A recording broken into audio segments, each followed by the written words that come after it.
Hello everyone, today we are going to talk about kinetics of a rigid body. So whenever we are talking about kinetics, we are talking about the forces that are causing a motion. And a rigid body, that means that we have rotation and also the moment that causing those rotations. The first step in kinetics of a rigid body is to draw a free body diagram. Let's say we have our free body diagram would look like this, with a beam with multiple forces acting. I'm just writing random forces and moments here. So in addition to the free body diagram, we need to draw the kinetics diagram. Kinetics diagram deals with our acceleration. So given that those forces are moments, I will have acceleration, both linear and also angular acceleration. But for a rigid body, the acceleration at different points could be different. So I will write the acceleration about the center of gravity. Let's say I have one acceleration here, and I'll write it in MAG, so it would be the same unit system as my free body diagram in X direction. Also MAG in Y direction. So that G represents the center of gravity. Also, I will have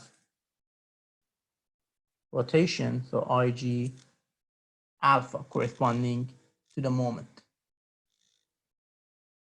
So let's say our axis is here, X, Y, and here we have X, Y coordinate system. To write our kinetic equations, the first two equations would be summation of forces, which is similar to a particle system. Summation of forces in X would be MA. But here we are talking about center of gravity, because different points are going to have different acceleration. Similarly for Y direction, summation of forces in Y would be MAG Y. Now, the third equation that we write is summation of moment. Let me write it here. So I have to write summation of moment about point G would be IG alpha. So it's important for a moment where we take the moment arm would be different. So we are writing a moment equation about point G, the center of gravity. Also for I, the moment of inertia would be different at different points. So IG alpha. For the moment equation, we know that we can take moment about different points. So let's say if you want to take a moment equation about the origin, you can do so. But you need to remember that the same way that the left side of the equation is changing because the moments are changing, the right side also changes. We have IG alpha, but we have other components that are creating moment in my kinetic diagram. Now MAGX and MAGY are creating a moment. I included the effect of IG alpha. Now I need to include MAG. So MAG is the nature of MAG is force. So I need to multiply it by the moment arm to get the moment. The distance between here, the moment arm, is Ybar. And the distance here would be Xbar. Xbar and Ybar are the giving me the coordinates of center of gravity or centroid. So the additional component that I need to write is MAGX. Ybar, I use negative because it's, I assume counterclockwise to be positive. And the other component is MAG Yxbar. So you can write about any other random point. It doesn't have to be the center or the center of our coordinates. You just need to include the additional term as well. The reason that we did not include these terms here, because they were zero. If you're writing the moment equation about G, about this center, there would be no moment. So you need to be consistent between the right side and the left side. If you're writing about point O, a random point, you need to include the moment of your kinetics as well. So let's talk about another case. If we have rotation about a fixed axis.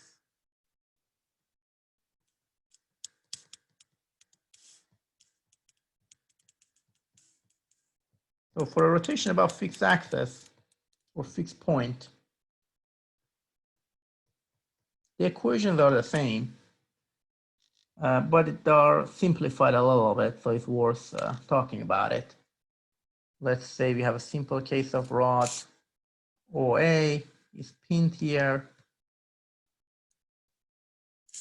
and if there are forces acting here, and if I draw a free body diagram, that's the first step.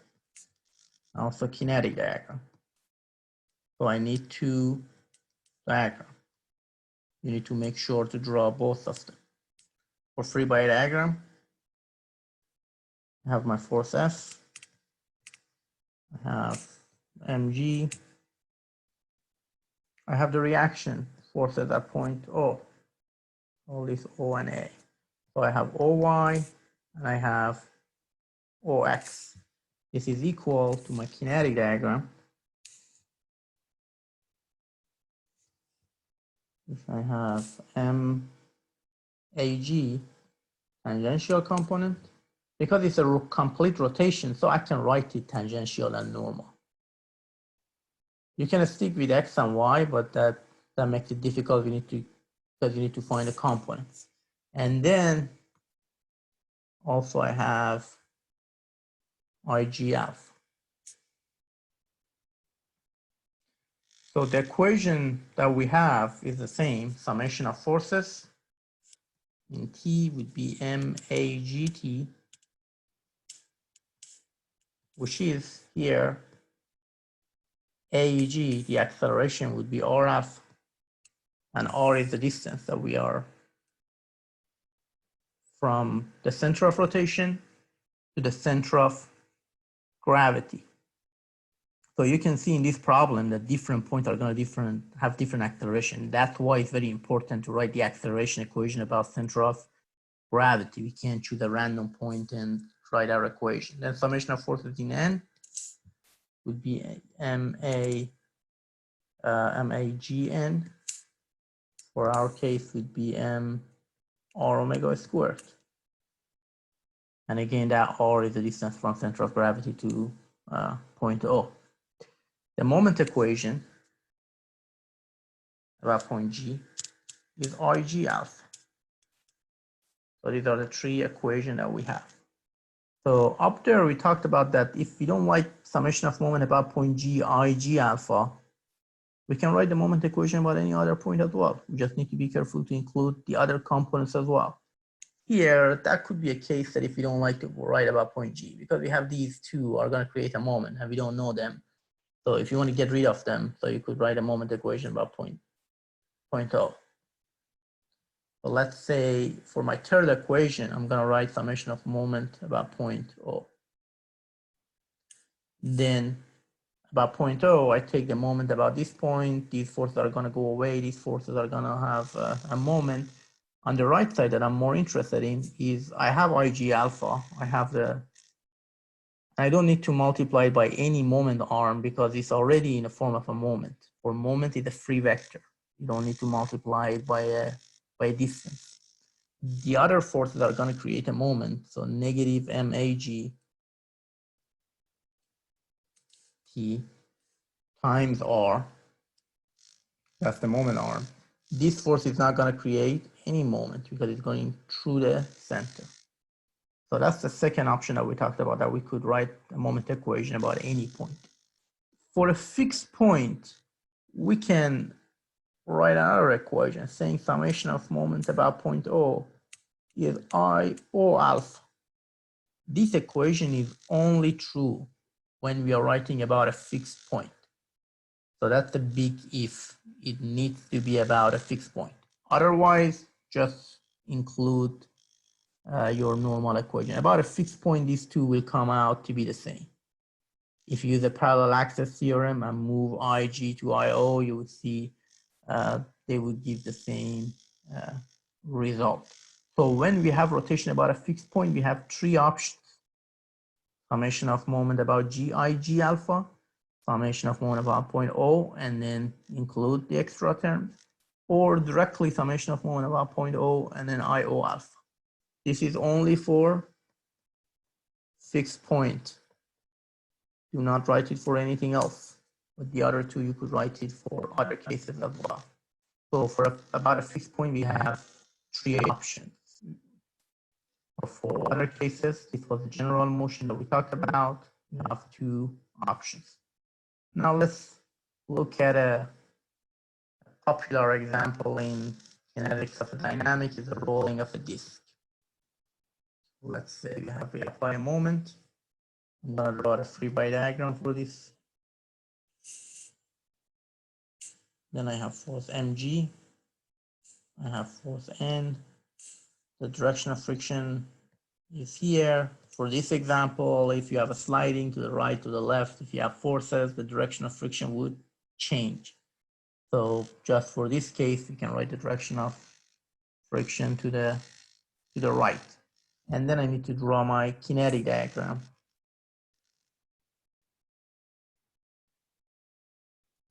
We have MAG, and then we have alpha. As we talked before, the center of the disk is not going to have any acceleration going downward or going any direction because this one is going a straight line. So IG alpha, let's write it in terms of IG alpha. So if I want to write my equations, I have summation of forces in X will give me MAG, which would be MR alpha. Then for Y direction, not much happening, so it's static. N equals mg, no acceleration. For the moment, we have multiple options. First option, summation of moment about g would be IG alpha. We know for this, with a mass m and a radius r, is half mr squared alpha. If I don't like point G and I want to write the moment equation about point O, I can do so. You just need to add the other component, which would be MAG R. And here I'm assuming clockwise to be positive because alpha is clockwise. So I don't need to write a negative here. So IG alpha MAG. Instead of AG is R alpha, and we know IG, so let's see what we get here. That would be half MR squared. I'm going to factor alpha plus MR squared alpha. If I write about 0.0, you might be interested in doing that to get rid of points. So let's name it. Point G would be the center of gravity. Point O is the point of contact. You might be interested to write your moment equation about point O to get rid of the friction force if you don't know it and you don't want to find it. Because point O is a fixed point, we have the third option, which means summation of moment about point O is IO alpha. What is IO? I don't know, but I can find it based on the parallel access theorem. Parallel access theorem is saying that IG plus the mass times the distance between the two axes.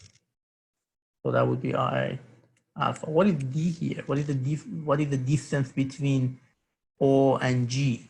The distance between O and G is just R. I can write it here. IG, which would be half M R squared. MD, instead of D, I write R alpha. You can see you get the same result whether using about 0.0 and then include the kinetic components or just write about IO alpha. Remember, this equation is only valid if you're writing about a fixed point. The other two moment equations are valid all the time. You can write a moment equation about any point, as long as you include all the other components. Depending on the problem, one might be easier than the other one. And for forces, you need to pay attention that the forces could have different points on the rigid body, could have different acceleration. So we need to write about center of gravity.